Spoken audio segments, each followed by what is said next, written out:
క్షణం క్షణం ప్రకంపనం పదం పదం భయాస్పదం స్వప్నమే నీ గమ్యమా సత్యమే ఆశూన్యమా విధి వంచిత విషవలయిత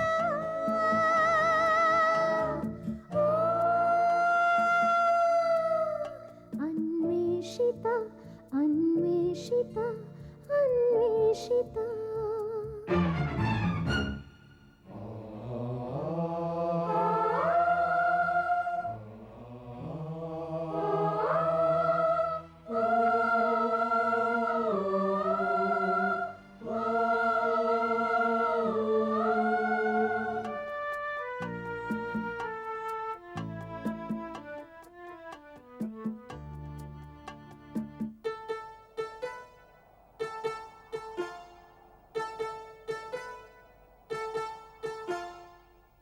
విచలించే నల్లని ముసుగులతో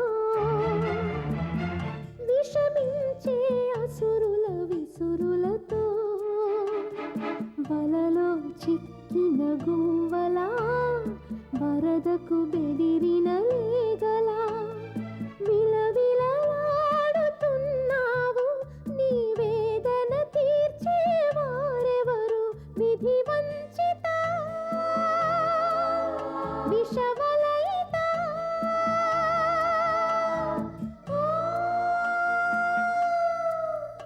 అన్వేషిత అన్వేషిత అన్వేషిత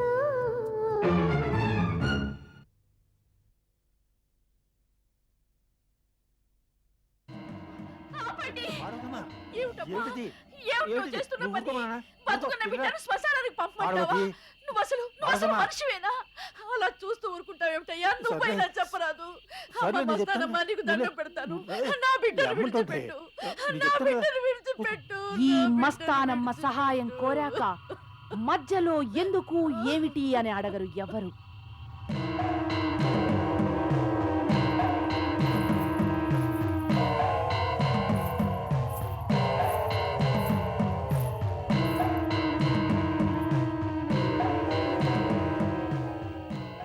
మస్తానమ్మా, నువ్వేం చేస్తున్నావో నాకు తెలిసిపోయింది. క్షమించి వదిలే. నేను ఇంకెవ్వరి జోలికి వెళ్ళను. ఇతరులకు అపకారం తలపెట్టిన వాళ్ళు ఇదంతా చేస్తే బెడ్చి కొడుతుంది. నా మాట విని దాపు.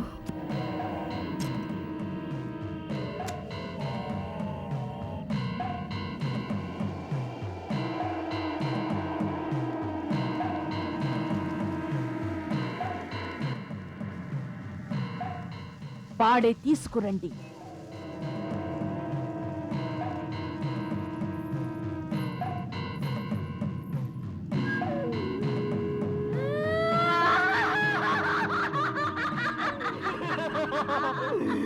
మంటలు మంటలు నన్ను దహించి వేస్తున్నాయి, నన్ను దహించి వేస్తున్నాయి.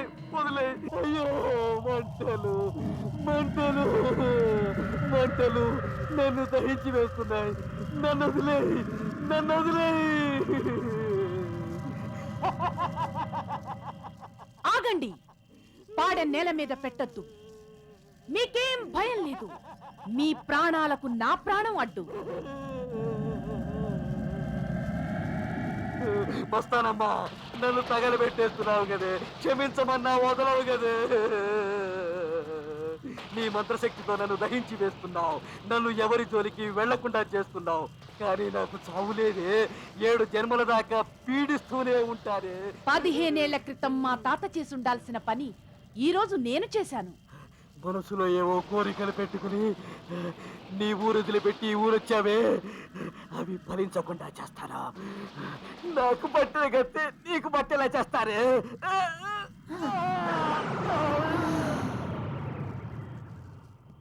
అమ్మా, నాన్న, ఇక పాడే దించొచ్చు.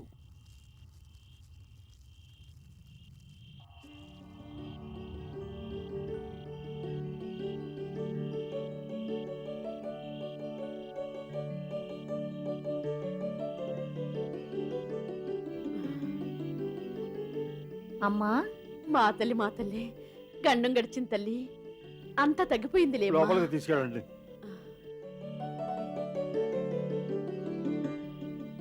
కంగారు లేదు.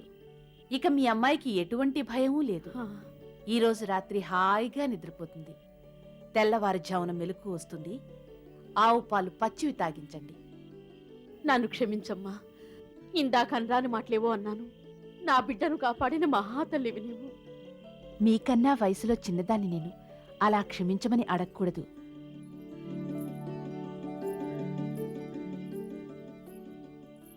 మహానుభావుడు భాష కూడా ఇంతే. ఒక్క పైసా కూడా ఎవరి దగ్గర ఆశించకుండా అందరికీ సేవలు చేసేవాడు. ఆ? Silly nonsense. ప్రజల్లో పేరుకుపోయిన అజ్ఞానం, మూఢనమ్మకాల వల్లనే ఇటువంటి వాటికి ఇంత పబ్లిసిటీ వస్తుంది. మీరెలా కొట్టిపారేయచ్చు సుస్మిత్ గారు. కానీ కళ్ళారా చూసిందాన్ని ఎలా కాదనగలం? ఆ పాడ మీద ఉన్న అమ్మాయి ఉన్నట్టుండలా మొగ్గొంతుకుతో అరుస్తుంటే ఒళ్ళు గగురు పొడిచింది. అది దెయ్యం పట్టడం అని ఎందుకు అనుకోకూడదు? I can understand. కానీ మీరే కాదు, అలాంటి సంఘటన చూసిన ఎవరైనా అలాగే అనుకుంటారు. మా సైకాలజీ ఫినామినా ఇది. ఇలాంటివి జరుగుతున్నప్పుడు చదువుకున్న వాళ్ళు కూడా తమ రీజనింగ్ని పక్కకి పెట్టేసి అక్కడేదో అద్భుతం జరుగుతోందని తమను తామే మభ్యపెట్టుకుంటూ చూస్తుంటారు. తాము చూసిన దానికి ఇంకొంచెం ఇమాజినేషన్ జోడించి మసాలా కలిపి ప్రచారం చేస్తారు. అంతెందుకు, ఆ మధ్య వినాయకుడి విగ్రహాలు పాలు తాగాయంటూ వదంతులు వ్యాపించాయి కదా. ఆ విగ్రహాలు పాలు తాగలేదు కదా. ఆ ఉదంతం కేవలం 1-2 రోజుల్లోనే అయిపోయింది. కానీ మనం చర్చిస్తున్న ఈ సమస్య శతాబ్దాల నుంచి అలాగే ఉంది. సైంటిఫిక్గా దీని గురించి వివరించి చెప్పేవారే లేరని నా అభిప్రాయం. దీనికి మీ సమాధానం? సైంటిఫిక్గా చెప్పేవారే లేరంటే నేను ఒప్పుకోను మిస్టర్ వివేక్. అలా చెప్పే విషయాన్ని అర్థం చేసుకోవాలంటే సైంటిఫిక్ యాటిట్యూడ్ కూడా ఉండాలి వినేవాళ్ళకి. సరే, మీరు నిన్న చూసిన ఇన్సిడెంట్ని పాయింట్ బై పాయింట్ మీ డౌట్స్ ఏమిటో అడగండి, నే క్లారిఫై చేస్తాను. ఓకే. ఆ అమ్మాయి, అదే ఆ యాదమ్మ గొంతు ఎందుకలా మారిపోయింది? ఇలాంటివి మామూలుగా స్ప్లిట్ పర్సనాలిటీ కేసులో జరుగుతుంటాయి. Split personality? ఎస్, ఒకే వ్యక్తిలో 2 భిన్నమైన వ్యక్తిత్వాలు కనిపించడం ఇదో రకమైన పెథాలజీ. 2 పర్సనాలిటీలకి ఏ విధమైన పోలిక ఉండదు. ఉన్నట్టుండి వారి ప్రవర్తనలో మార్పొస్తుంది. చూపుల్లో, మాట తీరులో కూడా మార్పొస్తుంది. కొత్త పేరు, పుట్టు పూర్వత్తరాలు అన్నీ కొత్త కొత్త విషయాలు చెప్తుంటారు. అసలు ఈ స్ప్లిట్ పర్సనాలిటీ ఎందుకు వస్తుంది? ఆ యాదమ్మది స్ప్లిట్ పర్సనాలిటీ అని రూఢీగా ఎలా చెప్పగలరు? అయితే కొంచెం విడమర్చి చెప్తాను. జీవితంలో జరుగుతున్న సంఘటనలకి ఒక్కొక్కరు ఒక్కో విధంగా రియాక్ట్ అవుతారు, అవునా? కొంచెం వీక్గా ఉన్నవాళ్లు జరుగుతున్న విషయాలను తట్టుకోలేక డిప్రెషన్లోకి వెళ్ళిపోతారు. కుంచుకుపోతున్న తమ అసలు వ్యక్తిత్వాన్ని పక్కకు పెట్టి అసహజంగా బిహేవ్ చేయడం మొదలు పెడతారు. సాఫ్ట్గా, సెన్సిటివ్గా ఉండే వ్యక్తి వైలెంట్ అయిపోయి దుర్భాషలాడుతూ జనాన్ని అటాక్ చేస్తాడు. ఆ యాదమ్మ విషయంలోనూ ఇదే జరుగుండాలి. ఇంతకీ ఆ యాదమ్మ కంఠస్వరం ఎలా మారిందో మీరు చెప్పనే లేదు. స్ప్లిట్ పర్సనాలిటీలో ఉన్నవారికి మానసికమైన మార్పులే కాదు మిస్టర్ వివేక్, శారీరకమైన మార్పులు కూడా వస్తుంటాయి. వీటిని సైకోసోమాటిక్ చేంజెస్ అంటారు. వీటి వల్ల వోకల్ కార్డ్స్ కూడా ఎఫెక్ట్ అయిపోయి గొంతు మారిపోవచ్చు. సో మీరు చెప్పిన ఆ స్ప్లిట్ పర్సనాలిటీ ప్రాబ్లం వల్లే ఆమె అలా బిహేవ్ చేసిందంటారు? ఎగ్జాక్ట్లీ. కానీ దీనికి ముందు ఆమెకు మెంటల్ డిప్రెషన్ వచ్చుండాలి. ఆమె తీవ్రమైన సమస్యల్లో చిక్కుకునుండాలి. నిజమే. పెళ్ళయ్యాక పట్టుమని 4 రోజులైనా ఆమె భర్తతో కాపురం చేయలేదు. పుట్టింటికి తిరిగి వచ్చేసిందిట అతని బాధలు భరించలేక. ఆ తర్వాత నెలల తరబడి ఎవరితోనూ మాట్లాడకుండా ఇంట్లో ఒంటరిగా తలుపులు బిడాయించుకుని కూర్చుండేదిట. Typical stage of depression. కుటుంబ సమస్యల్ని ఫేస్ చేయలేక ఆమె డిప్రెషన్లోకి వెళ్ళిపోయింది. సింపుల్గా డిప్రెషన్ అని తప్పించుకోవడానికి వీల్లేదు డాక్టర్ సుస్మిత్ గారు. ఆ కేసు నేను బాగా స్టడీ చేస్తున్నాను. యాదమ్మ ప్రవర్తన ఒకరోజు సడన్గా మారిపోయింది. బాగా వైలెంట్ అయిపోయి తల్లిదండ్రుల్ని శాపనార్థాలు పెడుతూ తన పేరు నరసో అని చెప్పడం మొదలుపెట్టింది. నరసో అనే దెయ్యమో క్షుద్రశక్తో ఆమెను పట్టి పీడిస్తోందని ఎందుకు అనుకోకూడదు? నో మిస్టర్ వివేక్, డిప్రెషన్ తర్వాత కనిపించేది వైలెంట్ స్టేజ్.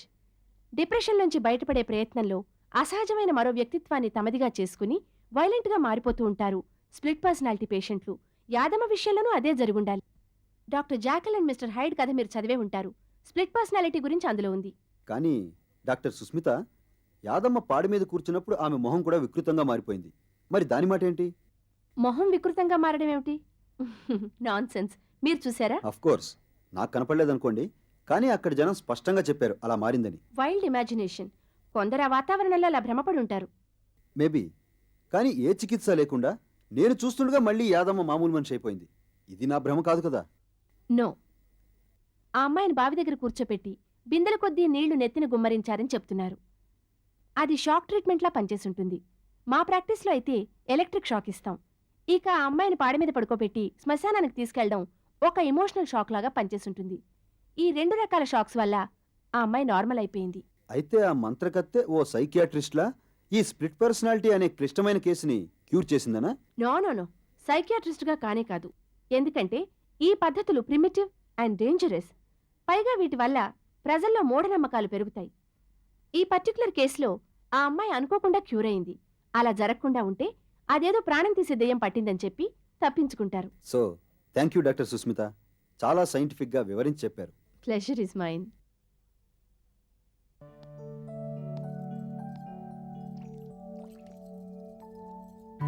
రామ్మా.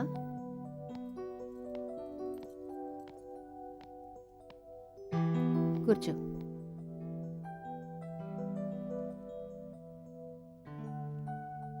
అంతా నార్మల్గానే ఉంది. నేను రాసిచ్చిన క్యాప్సూల్స్ అవి వేసుకుంటున్నావా? వేసుకుంటున్నాను. గుడ్. టెన్షన్స్ ఏవీ లేకుండా హాయిగా రిలాక్స్డ్గా ఉండాలి. ఓకే? ఓకే. అన్నట్టు నీకోటి చూపించాలి, పదా. రామ్మా. దీన్ని డీకంప్రెషన్ యూనిట్ అంటారమ్మా. ఈ మధ్యనే పెట్టించాను. ఇంతవరకు ఏ పేషెంట్కి వాడలేదు. ఇప్పుడు నీతోనే ప్రారంభోత్సవం చేయాలనుకుంటున్నాను. అసలు దేనికి వాడతారు ఇది? ఏం లేదమ్మా స్నిగ్ధ, ఈ డీకంప్రెషన్ యూనిట్లో పడుకుంటే అబ్డామినల్ మజిల్స్ మీద ప్రెషర్ పూర్తిగా తగ్గుతుంది. అప్పుడు గర్భంలో ఉన్న బిడ్డకు ఆక్సిజన్తో కూడిన రక్తం సరఫరా ఎక్కువ అవుతుంది. అప్పుడు కాన్పు సులభమైపోతుంది. కానీ దీన్ని క్రమం తప్పకుండా వాడాలి. ఈ యూనిట్ గురించి ఇంకో విశేషం ఏమిటో తెలుసా? ఇలాంటి యూనిట్ను ఉపయోగించిన వారు ఏకగ్రీవంగా చెప్తున్నదేమిటంటే వారి బిడ్డలు అసాధారణమైన తెలివితేటలు ప్రదర్శిస్తున్నారట. అంతేకాదు, ఆ బిడ్డల్లో ఐక్యూ కూడా చాలా ఎక్కువగా ఉంటుందని రిపోర్ట్స్ కూడా వస్తున్నాయి. డాక్టర్ ప్రేమ, అయితే ఈ యూనిట్లో క్రమం తప్పకుండా ట్రీట్మెంట్ తీసుకుంటాను. ఖర్చు ఎంతైనా పర్వాలేదు. ఎప్పుడు మొదలు పెడతారు? ఎప్పుడో ఎందుకమ్మా, రా ఇప్పుడే ప్రారంభిద్దాం.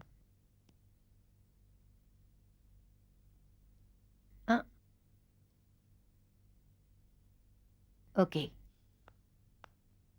Are you ready Snigdha? Yes doctor.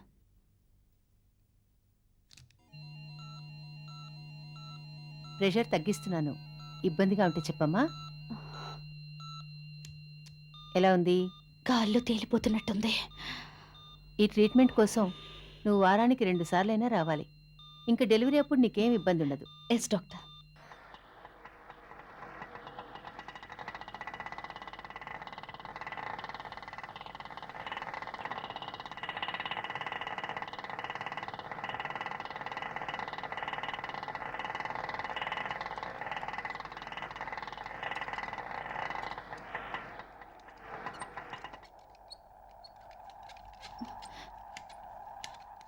ఏంటి?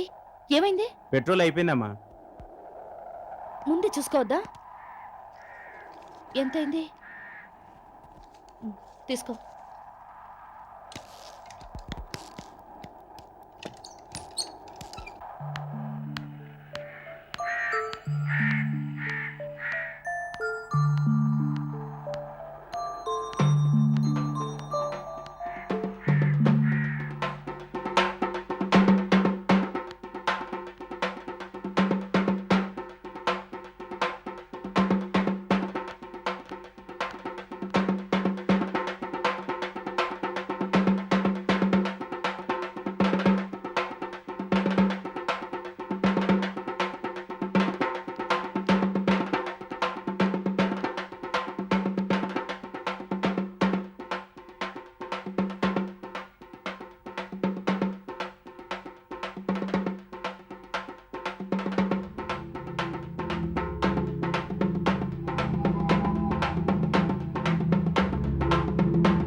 కాచేని కాచేని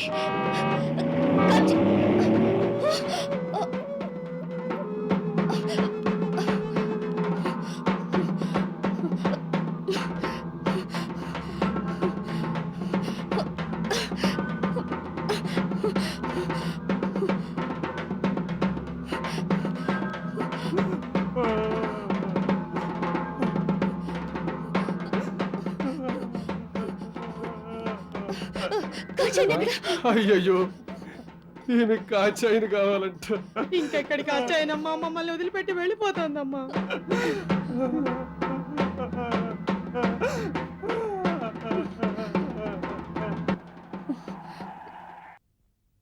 విచిత్రమైన ఈ సంఘటనలు నమ్మేటట్టుగా లేవు, కానీ ఏవీ కొట్టిపారేయలేకపోతున్నాను. దీనికి తోడుగా మీ అత్తగారి సూటిపోటి మాటలు. అత్తయ్య గారి విషయంలో నేనేమీ చేయలేనని తెలుసుకున్నాను హేమ. ఆవిడంతే.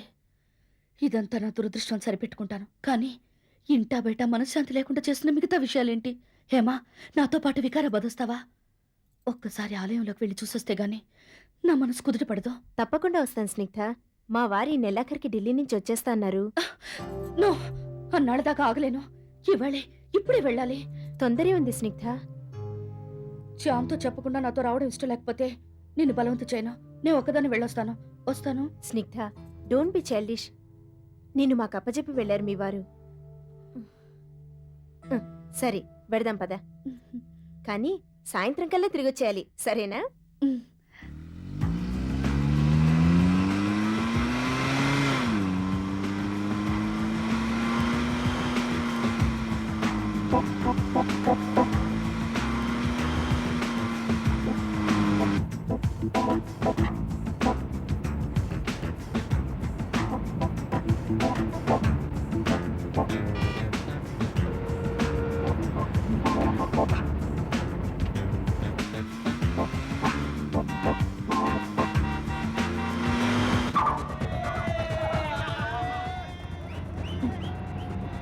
ఎవరు వీళ్ళు?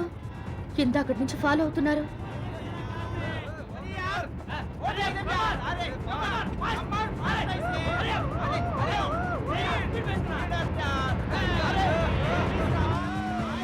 ఇడియట్స్.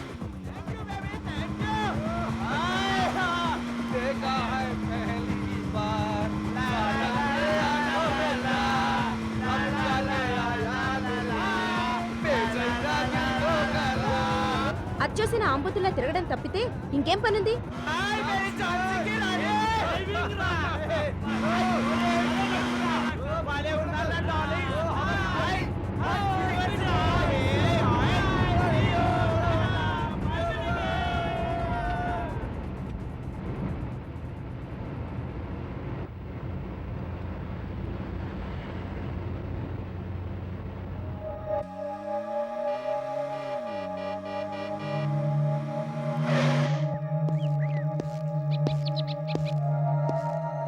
మేడం, జిప్సీలో పెట్రోల్ అయిపోయింది.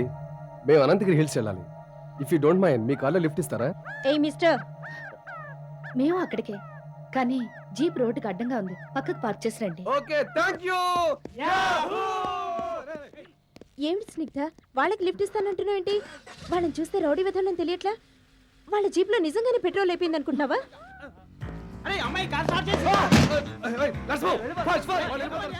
అమ్మ బాబోయ్, ఆ కుర్రాళ్ళని కారు ఎక్కడెక్కిస్తామని హడిలిపోయాను. నీ సమయస్ఫూర్తి వల్ల బయటపడ్డాం.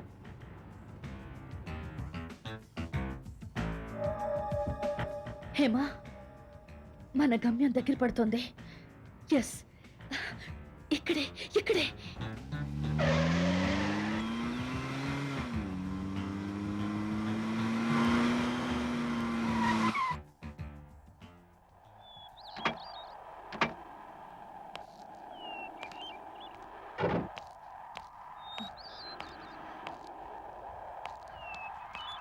అదిగో అటు చూడ.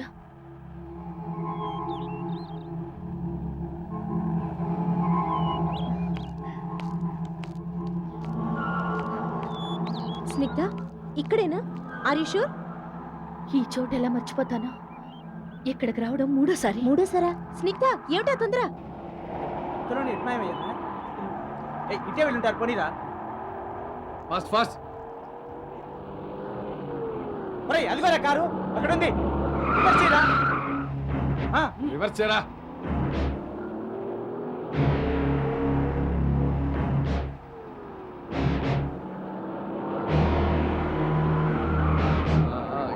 స్టాప్ స్టాప్ అప్రా. నేనా కారు? దిగండి రా, వెతకండి రా. ఎంట్రా, కార్లో ఎన్నుకుంటారు. ఎంట్రా. లాహిరే లాహిరే లా లా లా లా లాహిరే లా లా లా లా లా లా లా లా లా. యాహూ! స్నిగ్ధ నేను కూడా వస్తున్నా ఉండు. స్నిగ్ధ స్నిగ్ధ ఆగమంటే ఆగవే, ఎంత పిలిచినా వినిపించుకోవే. ఇక్కడే భూగ్రహం కరకింకర ఆలయం కూడా ఉంది.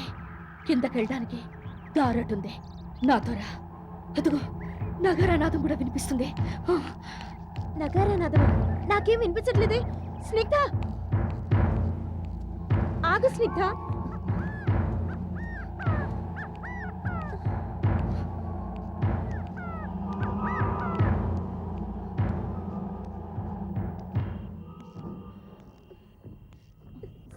స్నిగ్ధ స్నిగ్ధ ఇక్కడంతా చీకటిగా ఉంది. ఇదే కరకింకర ఆలయం. ఇవాళెందుకో కాగడాలు వెలిగించలేదు. ఆరాధన లేదేమో. అయ్యో స్నిగ్ధ ఇక్కడ ఏదో పెద్ద విగ్రహం ఉండాలని చెప్పావు. ఇక్కడే ఉండాలి. ఏమైందో అర్థం కావడం లేదు. అసలు ఇది కరకింకర ఆలయం కాదేమో. మరోవైపు నుంచి దారేదైనా ఉండాలి.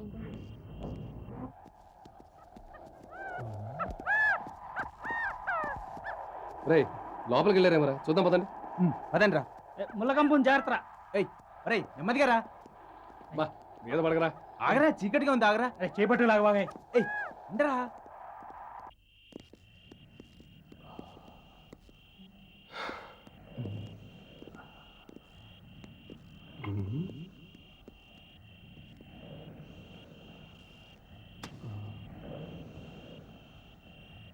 ఎక్కడ్రా పిట్టలు?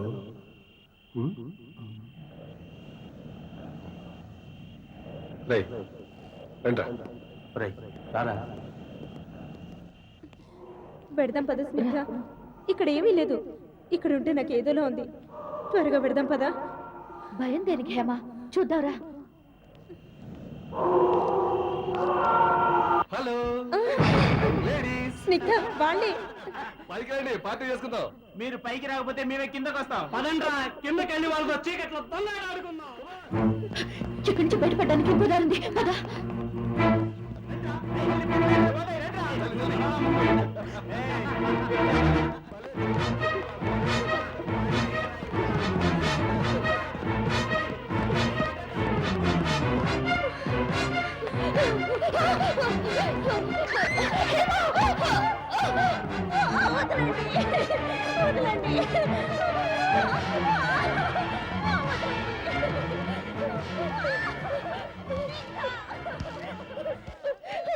కరకింకర దర్శనానికి వచ్చావా? మీ ఇష్టదైవానికి నైవేద్యం పెట్టు.